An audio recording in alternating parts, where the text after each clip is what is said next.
On avait commencé à voir comment, à l'époque moderne, c'est-à-dire à partir du XVIIe siècle, la question de la vérité se transformait de manière radicale et commençait à être pensée sous une nouvelle forme.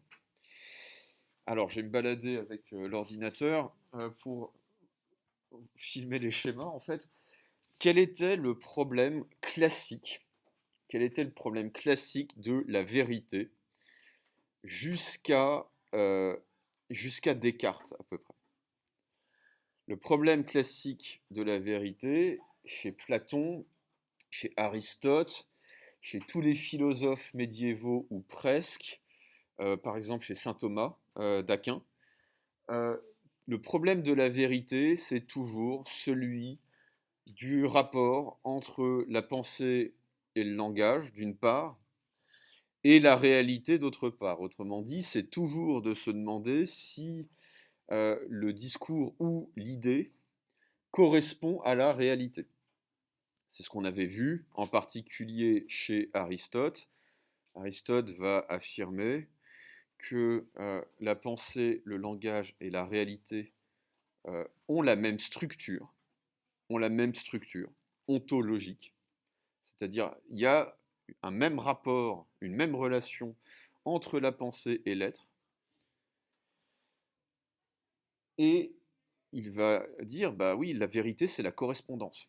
La vérité c'est la correspondance entre la pensée et le langage et la réalité. On a vu que ça commençait à se gâter à la fin du Moyen Âge avec des types qui s'appellent les nominalistes et qui disent bah, on ne peut pas vraiment savoir quelle est la réalité en soi.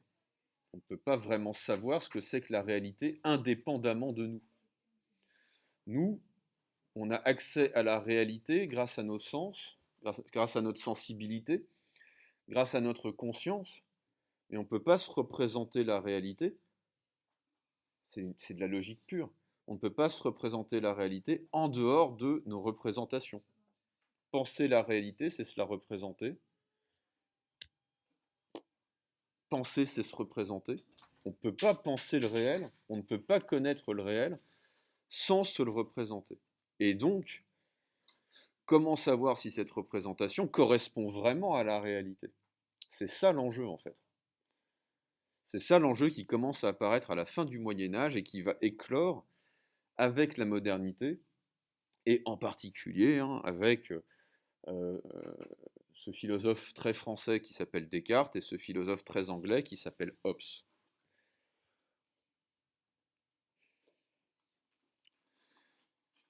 Alors, donc voilà le schéma du problème de la vérité. C'est pas compliqué. Alors, ça se complique un petit peu. euh, donc, au XVIIe siècle, dans les années 1630, chez Descartes, Descartes va dire la chose suivante, effectivement, dans les méditations métaphysiques et en particulier dans la première méditation, on l'avait vu, parfois mes sens me trompent, parfois ma sensibilité me trompe, parfois je rêve, et pourtant je suis absolument certain que je saisis la vérité par mes sens, je suis absolument certain quand je rêve que c'est la vérité. Or, ce n'est pas la vérité. Donc en fait, comment savoir si je saisis vraiment la vérité grâce à ma pensée et grâce à ma sensibilité? Ok. Est-ce que vous vous rappelez ça? Moyennement. Sinon, je peux y revenir. Oui, non, peut-être. Est-ce que ça va? Sur Descartes ou pas? Ou pas du tout? Ok.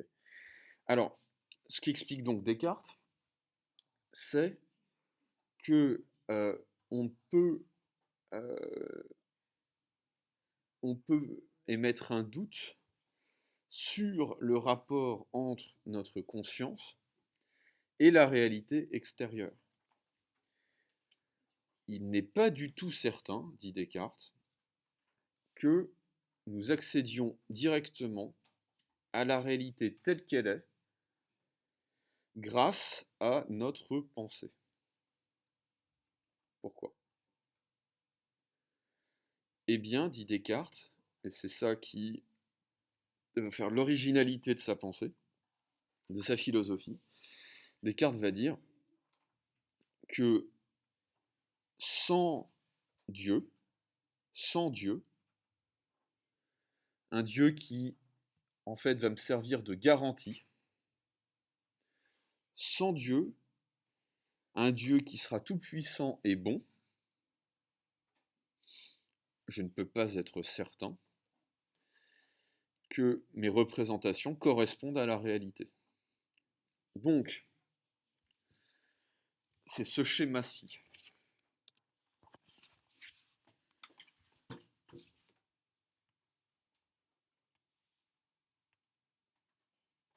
que je vais commenter après avoir lâché mon ordinateur. Comment est-ce que ça se passe chez Descartes? Descartes va dire que moi, je suis une substance pensante, je suis une chose qui pense, et je vais percevoir le monde extérieur sous forme d'étendue et de mouvement. Le monde extérieur, c'est de l'espace et des choses qui bougent dans l'espace. Mais comment savoir si le monde extérieur que je perçois et que je pense, c'est le monde tel qu'il est? Je ne peux pas le savoir, à moins d'en appeler à Dieu,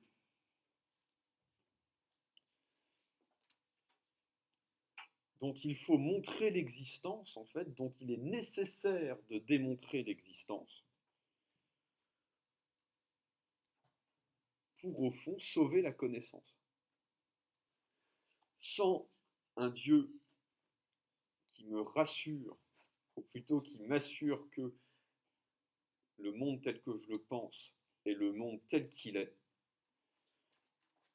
c'est quand même important, hein, pour assurer la certitude de nos connaissances, eh bien je ne pourrais pas le savoir. Je ne pourrais pas avoir la garantie que le monde tel que je me le représente, pardon, est le monde tel qu'il est. Et je resterai en fait dans ce que on appelle le scepticisme, c'est-à-dire au fond l'impossibilité d'être certain de ce que je crois.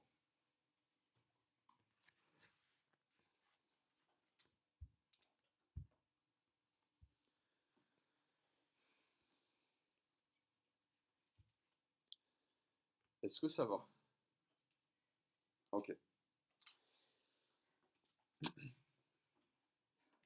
Au fond, ce schéma-là va se répercuter chez tous les philosophes de la modernité jusqu'à Kant, y compris chez celui qui est peut-être le plus critique à l'égard de Descartes, à savoir un Écossais qui s'appelle David Hume, un philosophe écossais du XVIIIe siècle.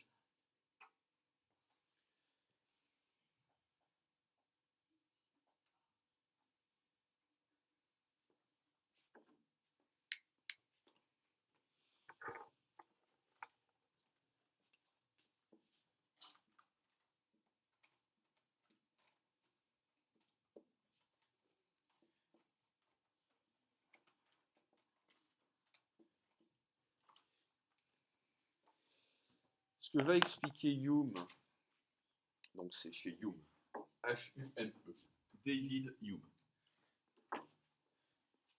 Feutre, là.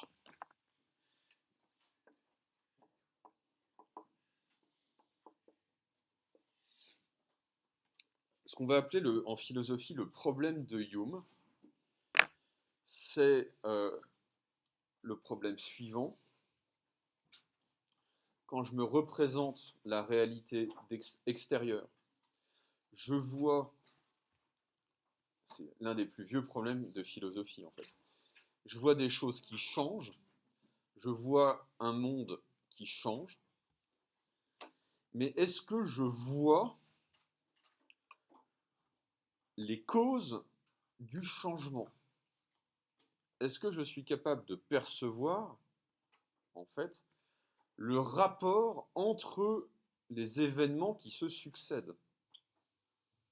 Est-ce que je suis capable de voir que, je ne sais pas moi, quand le ciel est très nuageux et que le tonnerre gronde, c'est la cause de la pluie? Et ce que va dire Hume, c'est que je ne peux pas voir la causalité. Je peux voir le changement, je peux voir un monde qui change, je peux voir une succession d'événements, mais qu'est-ce qui me dit que tel événement A est la cause de tel événement B? Ça, ce n'est pas dans la réalité que je trouve ce principe de causalité. C'est en moi que je trouve ce principe de causalité. C'est moi qui dis ça, c'est la cause de ça, ça, c'est l'effet de ça. Et donc, Hume va dire, la seule garantie que j'ai que ça, c'est la cause de ça, c'est Dieu. Dieu est celui qui a implanté en l'être humain la croyance en la causalité. La causalité relève de la croyance, elle ne relève pas de la science, et c'est pour cette raison en fait qu'on a besoin, c'est pour cette raison qu'on a besoin de Dieu, à nouveau pour sauver la science. Au fond, Hume, qui est très virulent à l'égard de Descartes, n'est pas si éloigné de Descartes que ça. C'est la même structure, c'est le même schéma. Alors,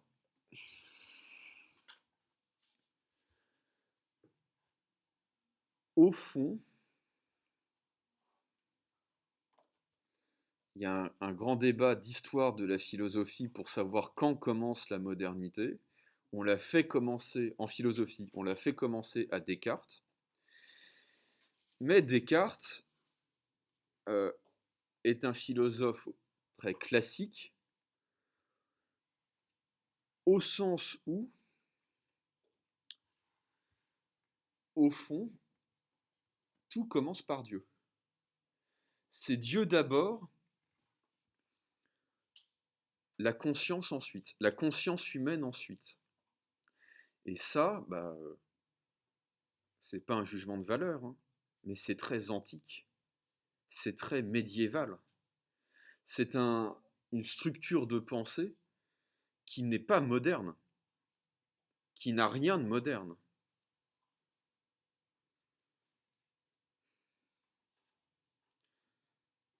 Pour le dire encore autrement, Descartes va commencer les méditations métaphysiques. En tout cas, la première vérité qu'il découvre, c'est celle du cogito, c'est celle de la pensée. Mais il se rattrape très très vite, il se raccroche très très vite à Dieu. Dès la troisième méditation métaphysique, il se raccroche à Dieu. Et dans l'ordre métaphysique de Descartes, c'est Dieu d'abord, moi ensuite, moi en dessous. Et ben ça, c'est ce que va détruire Kant. Cet ordre où Dieu vient d'abord, la conscience vient ensuite, c'est précisément ce que Kant va changer d'une manière qui va marquer le 19e siècle, le 20e siècle, et encore aujourd'hui, hein, moi j'avais un prof à Normal Sup qui s'appelle Quentin Meillassoux, et qui, avec d'autres penseurs anglo-saxons pour la plupart, est obligé en fait de débattre encore avec Kant. Kant, c'est le philosophe de la fin du XVIIIe siècle, dont on parle encore au début du XXIe siècle, parce qu'il a laissé un héritage tellement lourd qu'on ne peut pas s'en débarrasser comme ça. Alors, comment ça se présente chez Kant? C'est le problème de la représentation. Alors,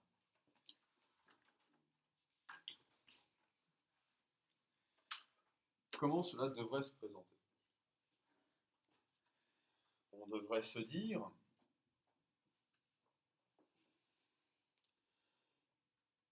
moi, ce que je suis réellement, indépendamment de ma représentation, c'est ce que on appelle le sujet en soi,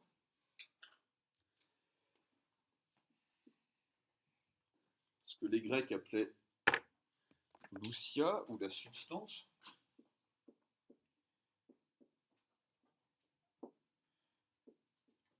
C'est pareil. Ça, c'est ce que je suis réellement, indépendamment de la manière dont vous me percevez, indépendamment de la manière dont je me perçois. Je suis ce que je suis, on pourrait appeler ça le sujet en soi.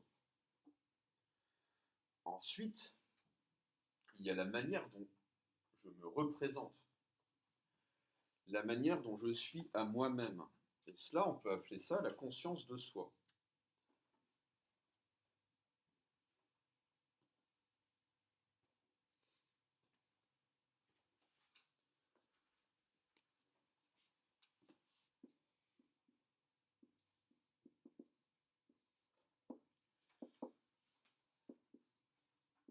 Donc on peut dire, d'une part, j'ai une conscience qui est réfléchie, c'est-à-dire que quand je pense quelque chose, j'ai conscience que c'est moi qui pense cette chose. Quand j'agis, j'ai conscience que je suis l'auteur de mon acte. Quand je perçois quelque chose, j'ai conscience que c'est moi qui perçois cette chose. Bref, c'est la conscience que j'existe. C'est ce que Descartes appelait le cogito.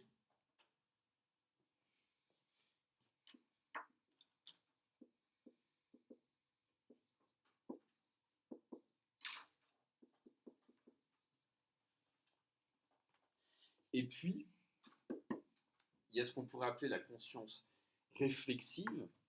Et la conscience réflexive, c'est ce moment où, plutôt cet acte que je commets lorsque je me demande, mais comment est-ce que je perçois telle chose? Comment est-ce que je pense telle chose? Comment est-ce que je justifie mon action lorsque j'agis? Donc, la conscience réfléchie, c'est tout simplement je sais que c'est moi qui agis, je sais que c'est moi qui pense, etc., etc. C'est la conscience du sujet. La conscience réflexive, c'est un retour, et un véritable retour sur soi, où je m'interroge sur le sens de mon action, sur la manière dont je pense, sur la manière dont je perçois le monde, etc., etc.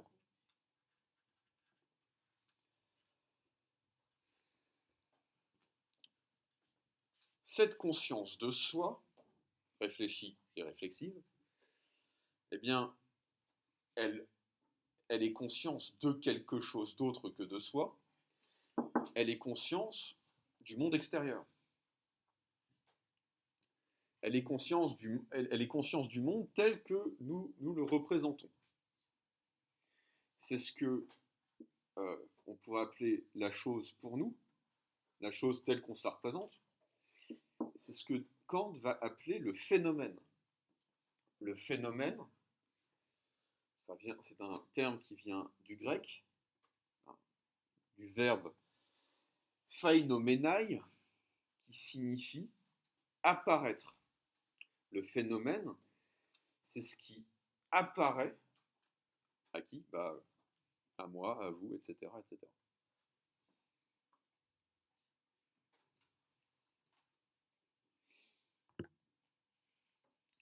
Et là, on retrouve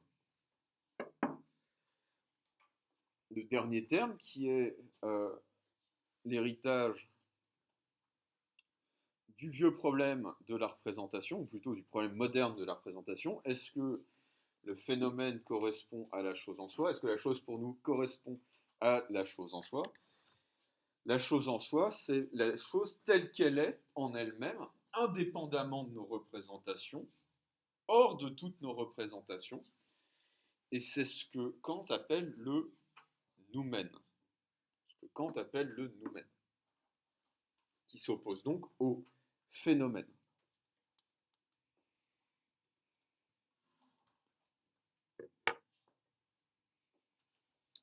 Le noumen, c'est la chose en dehors de toute représentation, la chose en elle-même, et non pas pour nous.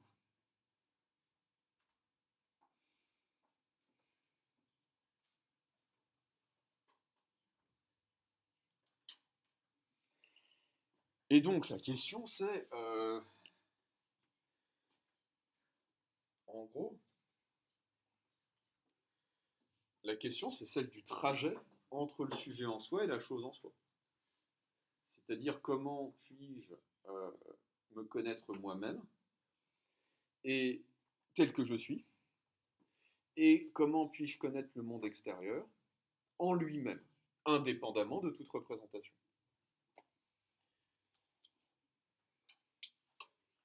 Et c'est là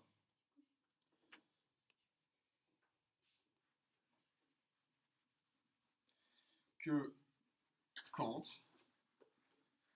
va reconfigurer ce schéma en disant la chose suivante.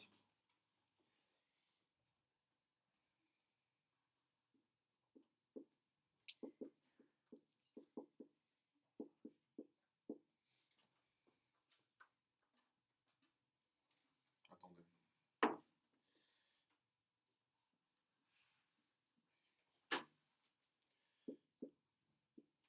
On va faire ça étape par étape. Conscience de soi.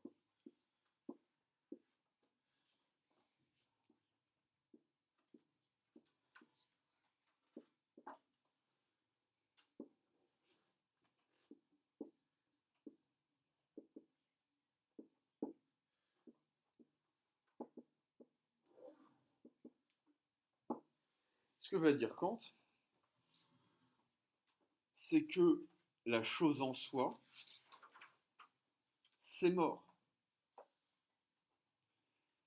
On ne pourra jamais, on ne pourra jamais connaître la réalité telle qu'elle est, absolument, indépendamment de nos représentations.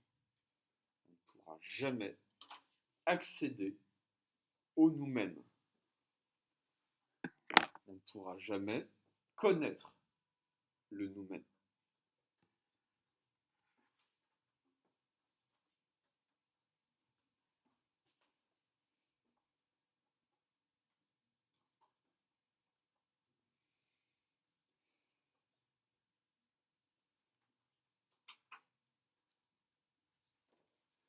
Alors, si vous prenez le schéma cartésien, le schéma de Descartes ou le schéma humien, je vous avais dit, chez Descartes, chez Hume, Dieu est premier, la conscience est seconde.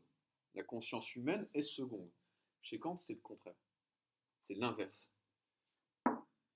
Chez Kant, la conscience est première. Et la question de la réalité telle qu'elle est, et telle que Dieu pourrait la connaître, c'est vraiment la dernière question qu'on doit se poser.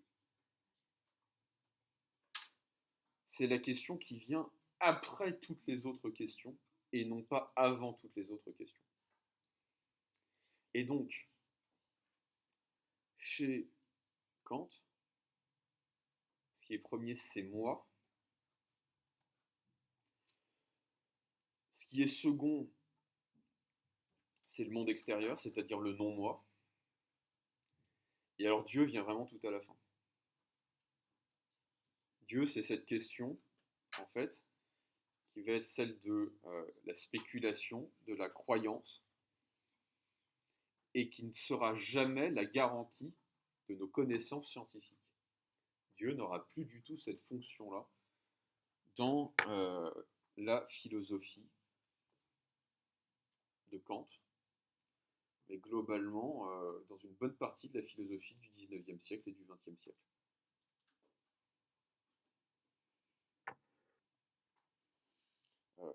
Quand Nietzsche va écrire de manière célèbre, c'est le chant du désespéré dans le Gai Savoir, il va dire Dieu est mort, il pense à ça. Hein. Il pense au fait que Dieu n'occupe plus cette place suprême, solaire, centrale dans la pensée moderne. Dieu vient après. C'est ça que ça veut dire.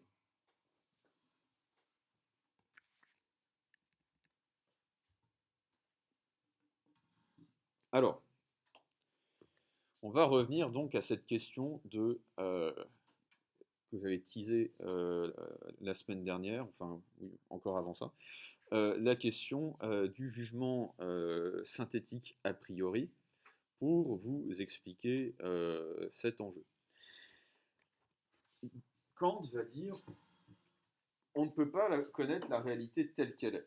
Est-ce que ça veut dire qu'on ne peut pas connaître la réalité tout court? Non. Non. On peut connaître la réalité telle qu'elle est pour nous de manière objective. On peut connaître la réalité telle qu'elle est pour nous de manière objective. Ça, c'est très important à comprendre.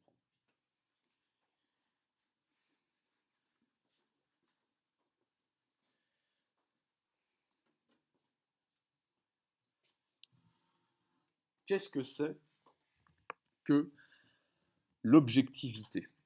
Qu'est-ce que c'est que l'objectivité? Alors ça, notez-le. L'objectivité, c'est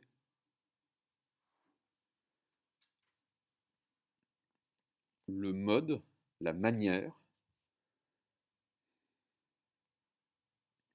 dont un esprit humain, quel qu'il soit,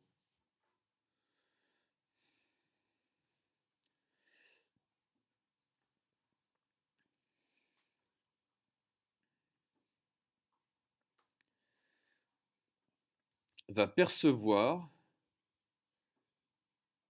et concevoir un objet.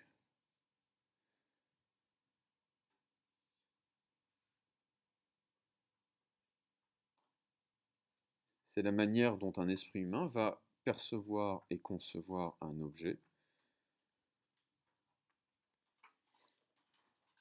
c'est-à-dire accéder à une connaissance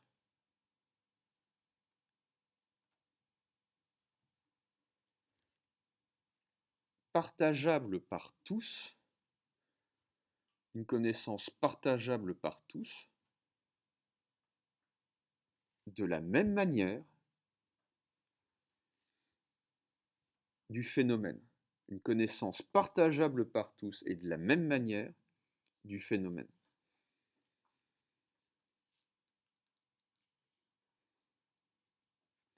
Donc, ce que dit Kant, c'est qu'on ne peut pas savoir ce que c'est que le phénomène en soi, c'est-à-dire, en gros, on ne peut pas savoir ce que c'est que le noumen, mais, en revanche, je peux accéder à une connaissance objective, c'est-à-dire commune à tous, du phénomène. Alors, revenons au synthétique, à l'analytique, à l'a priori et à l'a posteriori. Pardon. Alors, Kant va poser comme question au début de son premier ouvrage, on va dire, d'envergure et vraiment personnel de philosophie, critique de la raison pure.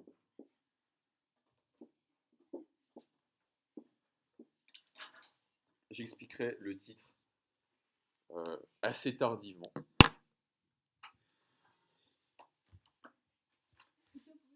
Oui, Kant va poser comme question au début de la critique de la raison pure,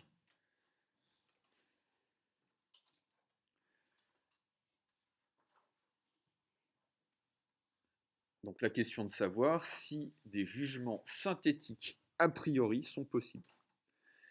Si des jugements synthétiques a priori sont possibles.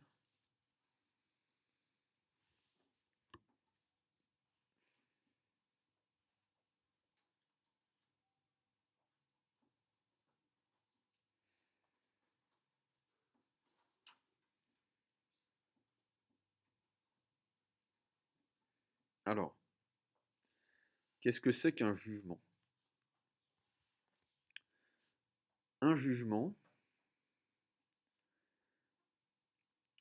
c'est un énoncé qui relie un sujet à un prédicat. Donc, modèle basique du jugement, A est B. A égale B. Donc c'est la liaison entre un sujet et un prédicat. Le ciel est bleu.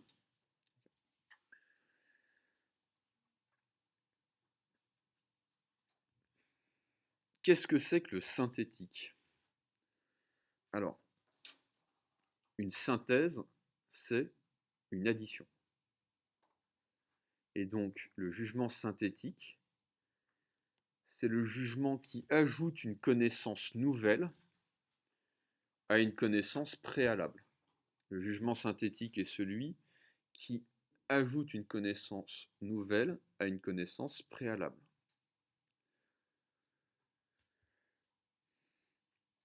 Donc c'est un jugement qui nous fait apprendre quelque chose de neuf.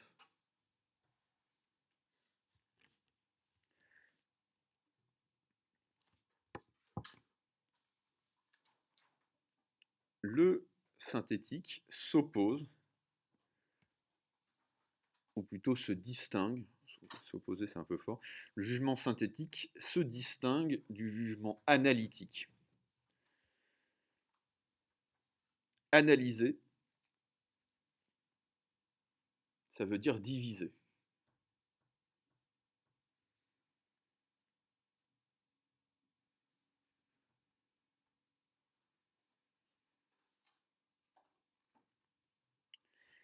Et l'analytique, c'est ce jugement qui va décomposer, en fait, une connaissance en montrant les composantes, les parties.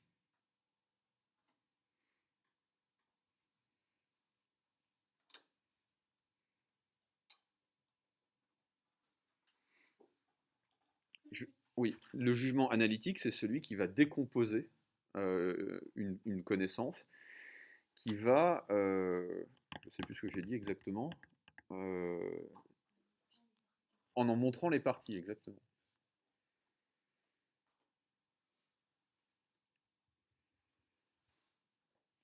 Alors,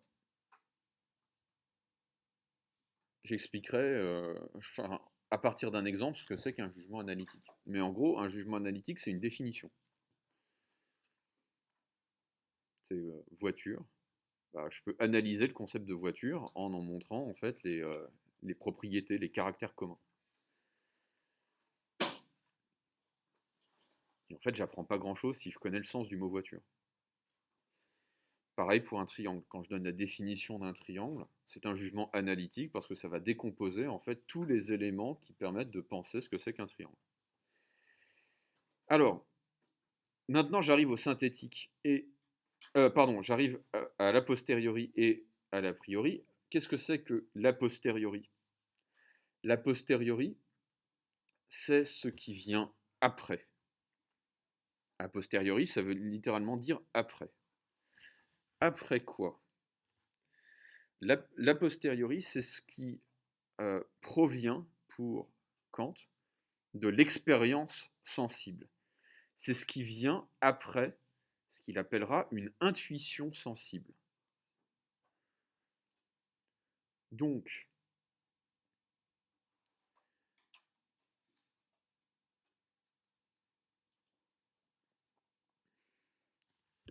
Quand je dis, je ne sais pas moi, euh,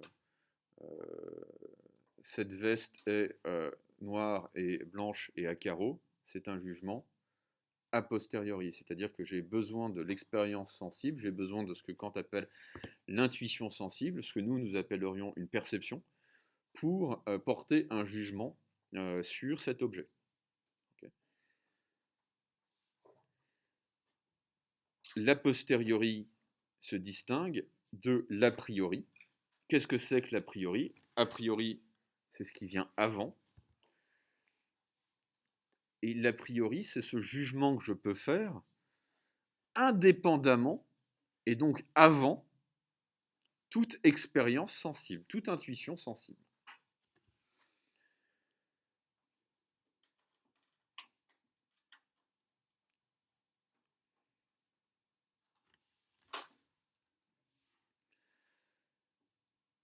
Alors, pendant 5 minutes, il nous reste encore un petit quart d'heure.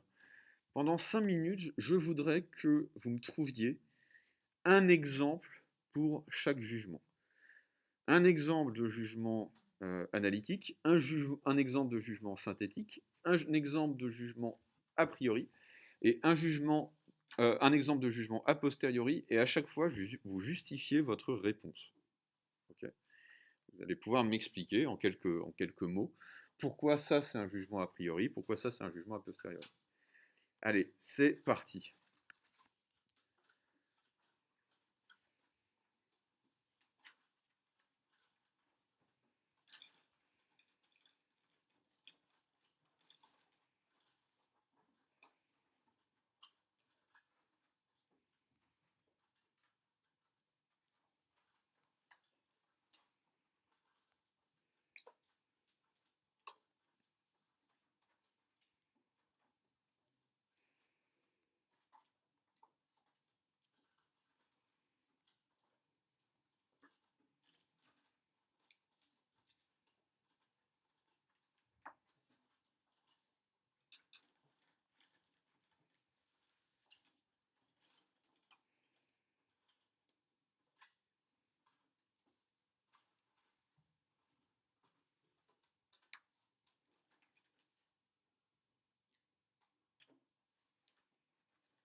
Quand vous y êtes, vous levez la main.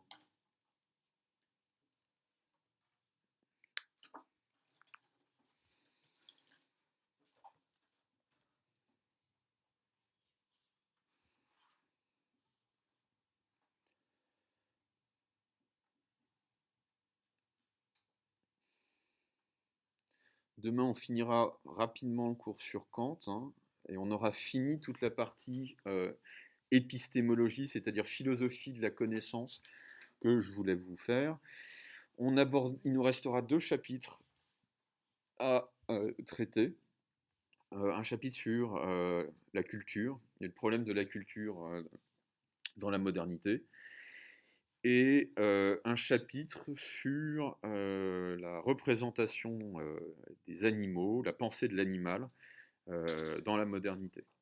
Donc ça nous prendra un temps assez flexible, si vous voulez, autant qu'il vous plaira. Et ensuite, j'aimerais me consacrer assez rapidement, j'ai 130 copies à corriger, mais à un moment, il va falloir que je vous fasse faire un petit travail à l'écrit. À nouveau, on fera un exercice type sur la question de la représentation du monde, un ou deux même.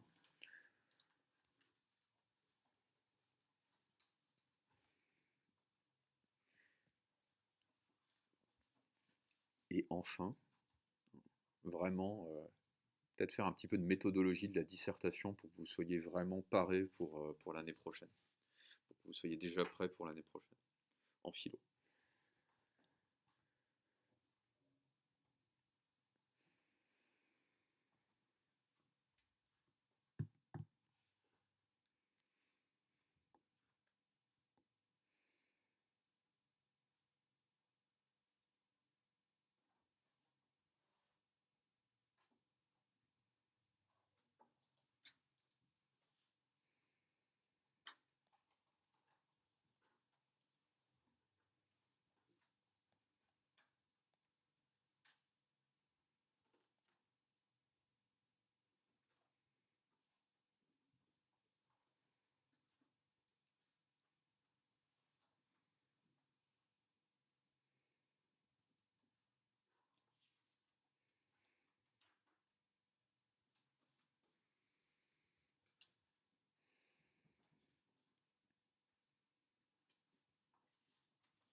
Alors,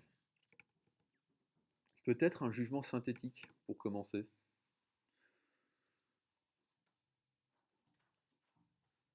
Quelqu'un?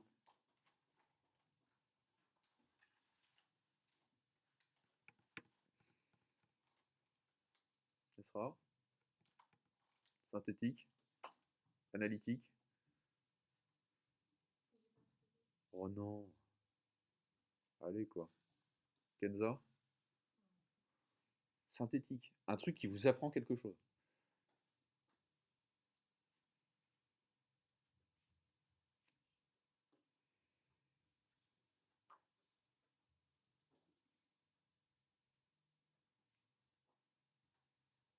Ouais.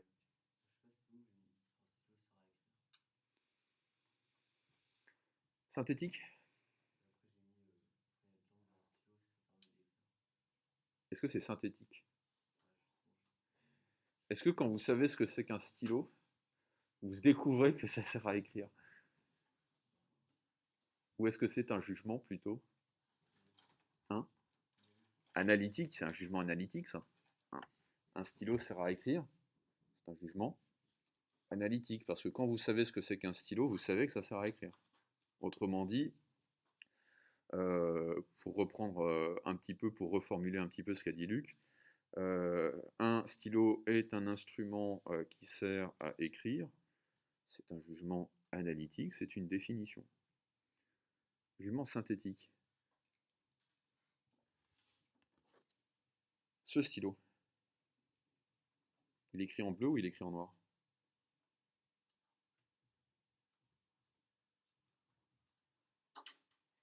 Bon, on s'en fout. Mais ce qu'il faut comprendre, c'est que j'ai besoin en fait d'une perception sensible pour le savoir. Ok. Donc, ce stylo écrit en noir, c'est un jugement synthétique. C'est-à-dire qu'il ajoute une connaissance supplémentaire, à savoir que ce stylo particulier écrit en noir, au concept de stylo. Tous les stylos n'écrivent pas en noir. Tous les stylos servent à écrire. Jugement synthétique, jugement analytique. Ce stylo écrit en noir, ça ajoute une conception à une préconception du stylo, à savoir si tout stylo sert à écrire, tous les stylos n'écrivent pas en noir. Donc ça ajoute une connaissance au concept de stylo, ça détermine un peu plus le concept de stylo en disant ça, ce stylo particulier-là, il écrit en noir. Okay.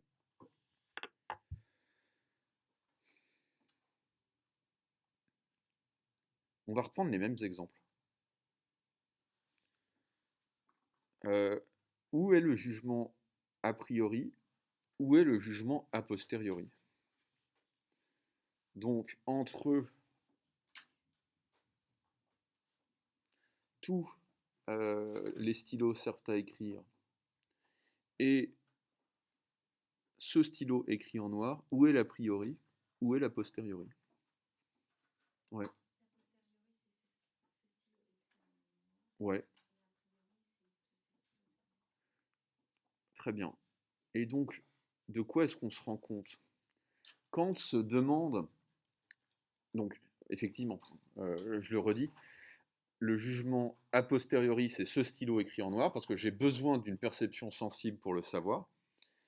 Et jugement a priori, eh bien, je n'ai pas besoin d'avoir une perception sensible d'un stylo pour savoir que, en connaissant la définition du nom, pour savoir que tout stylo sert à écrire.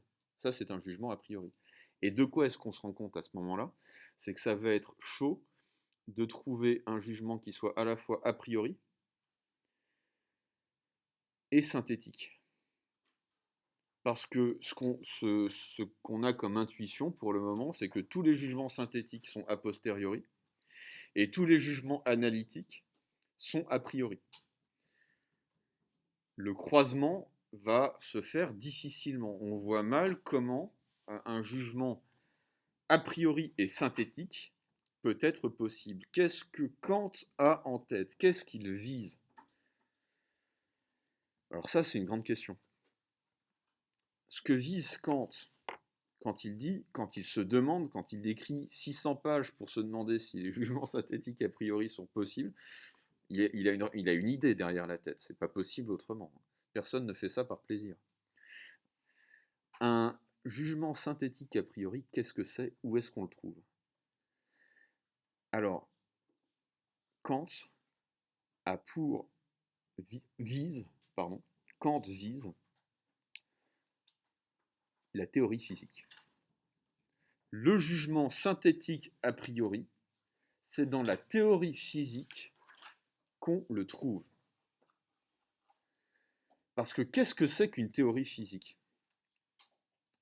Une théorie physique, c'est un ensemble d'énoncés, c'est un système d'énoncés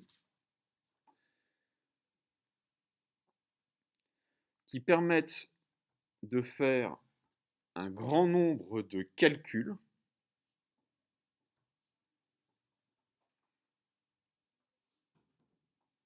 et donc d'ajouter des connaissances, de synthétiser. Oui, une théorie physique, c'est un système d'énoncés qui permet de faire un grand nombre de calculs sur... Donc, grand nombre de calculs, vous comprenez synthèse, découverte, ajout de nouvelles connaissances, sur des phénomènes qui n'ont pas encore été perçus.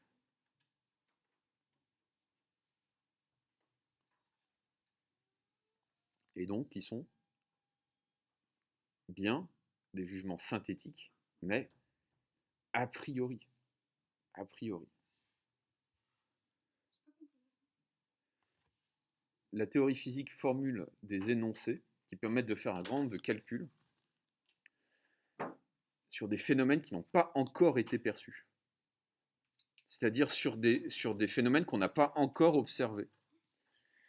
Ce que fait une théorie physique, c'est de dire, quand on observera ce phénomène, on se rendra compte que. Mais la fonction d'une théorie physique, sa fonction scientifique, c'est de dire on est capable de faire un certain nombre de calculs avant même d'avoir observé ce phénomène. Alors, je voudrais vous donner un exemple, en fait, qui est frappant, de phénomène, pardon, excusez-moi, de jugement synthétique a priori dans les sciences. C'est la découverte par un astronome français qui s'appelle Le Verrier, le plus loin Verrier, V-E-2-R-I-E-R,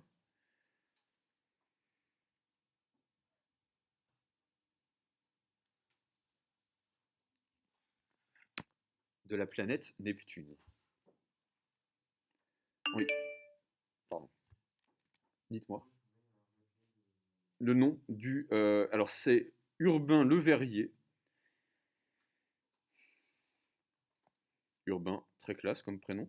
Le Verrier, c'est un astronome français qui va découvrir Neptune dans les années... Alors je suis en train de... pour ne rien vous cacher, de consulter la fiche Wikipédia. C'est 1846, il me semble. Oui, c'est ça. 23 septembre 1846. Donc, milieu du 19e. Hein.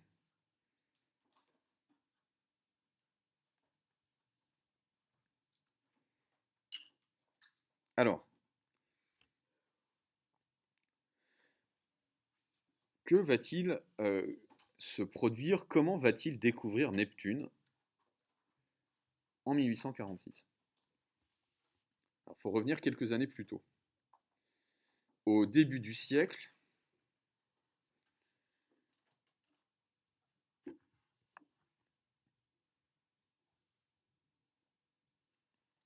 on découvre la planète Uranus.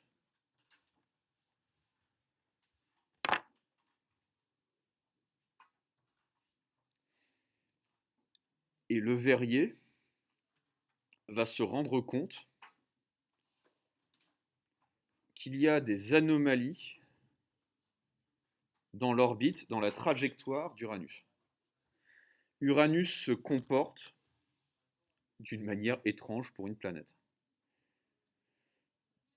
Oui.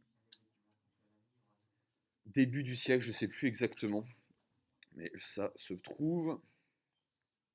Uranus, Uranus, Uranus.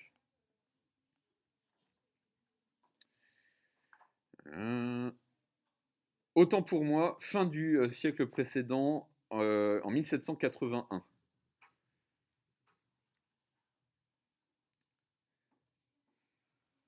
1781, c'est un Allemand, il me semble. Oui, c'est William. William, ça pourrait être anglais, ça. Oui, pardon, c'est un anglais. William Herschel. Herschel. William Herschel, qui découvre Uranus en 1781 et qui va même l'observer au télescope à ce moment-là. Alors, donc Le Verrier regarde Uranus, il se rend compte que, d'après ses calculs, il y a justement des anomalies dans la trajectoire d'Uranus, et il va se dire, il y a bien quelque chose qui cause ces anomalies. Il y a quelque chose qui produit cette anomalie, ces anomalies dans la trajectoire d'Uranus. Ça ne peut pas être rien qui fait dévier de sa trajectoire Uranus. Et ce qui n'est pas rien, c'est quelque chose, et ce quelque chose qu'on n'a pas encore observé, on peut en calculer la masse, on peut en calculer la direction, et on peut en calculer la vitesse. Autrement dit, et j'ai fini, Le Verrier va calculer Vénus avant de l'observer. Il va déduire par calcul l'existence de Vénus avant même de pouvoir l'observer au télescope. Et à l'époque, il n'y a pas de télescope encore suffisamment puissant pour observer Vénus. Je vous remercie de votre attention et à demain.